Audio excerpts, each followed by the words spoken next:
पंचतत्व की मजेदार कहानियां गजराज और मूषकराज की। प्राचीन काल में एक नदी के किनारे बसा नगर व्यापार का केंद्र था। फिर आए उस नगर के बुरे दिन, जब एक वर्ष भारी वर्षा हुई। नदी ने अपना रास्ता बदल दिया। लोगों के लिए पीने का पानी न रहा और देखते ही देखते नगर वीरान हो गया। अब वो जगह केवल चूहों के लायक रह गई।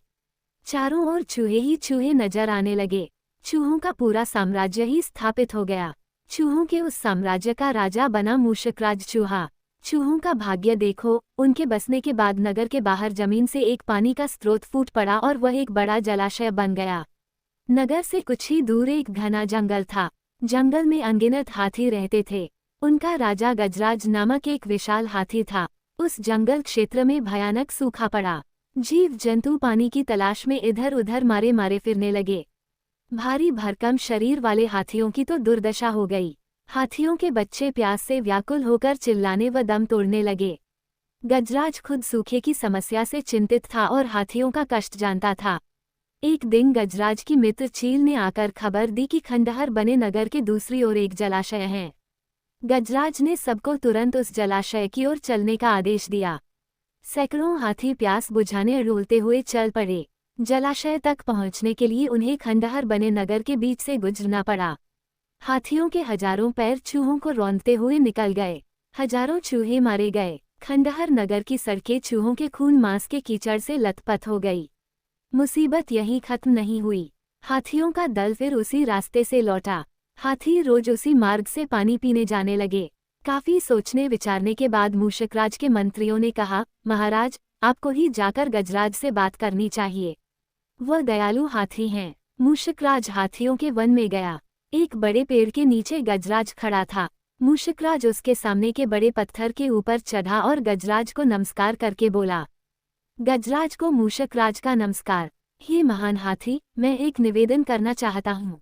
आवाज गजराज के कानों तक नहीं पहुँच रही थी। दयालु गजराज उसकी बात सुनने के लिए नीचे बैठ गया और अपना एक कान पत्थर पर चढ़े मूषकराज के निकट ले जाकर बोला, नन्हे मियाँ, आप कुछ कह रहे थे, कृपया फिर से कहिए। मूषकराज बोला, हे गजराज, मुझे चूहा कहते हैं। हम बड़ी संख्या में खंडहर बनी नगरी में रहते हैं। मैं उनका मूषकराज हूँ। आपके हाथी रोज जलाशय तक जाने के लिए नगरी के बीच से गुजरते हैं। हर बार उनके पैरों तले कुचले जाकर हजारों चूहे मरते हैं। यह मूषक संहार बंद न हुआ तो हम नष्ट हो जाएंगे। गजराज ने दुख भरे स्वर में कहा, मूषकराज, आपकी बात सुन मुझे बहुत शोक हुआ। हमें ज्ञान ही नहीं था कि हम इतना अनर्थ कर रहे हैं। हम नया रास्ता ढूंढ लेंगे। मूषकराज कृतज्ञता भरे स्वर में बोला, गजराज, आपने मुझ जैसे छोटे जीव की बात ध्यान से सुनी।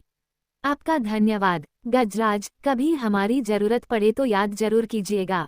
गजराज ने सोचा कि यह नन्हा जीव हमारे किसी काम क्या आएगा, सो उसने केवल मुस्कुराकर मूषकराज को विदा किया। कुछ दिन बाद पड़ोसी देश के राजा ने सेना को मजबूत बनाने के लिए उसमें हाथी शामिल करने का निर्णय लिया। राजा के लोग हाथी पकड़ने आए। जंगल में आकर वे चुपचाप कई प्रकार के जाल बिछाकर चले जाते हैं। सैकड़ों हाथी पकड़ लिए गए।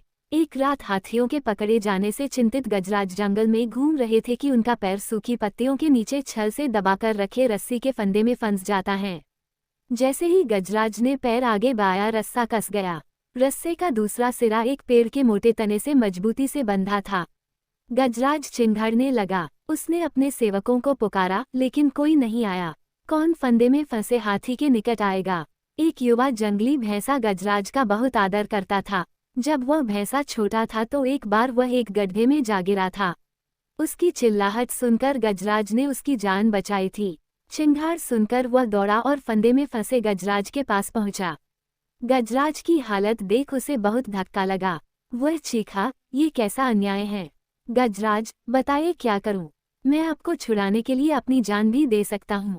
गजराज बोले, बेटा, तुम बस दौड़कर खंडहर नगरी जाओ और चूहों के राजा मूषकराजा को सारा हाल बताना। उससे कहना कि मेरी सारी आस टूट चुकी है। भैंसा अपनी पूरी शक्ति से दौड़ा दौड़ा मूषकराज के पास गया और सारी बात बताई। मूषकराज तुरंत अपने 20-30 सैनिकों के साथ भैंसे की पीठ पर बैठा और वो शीघ्र ही गजराज के पास पहुंचे।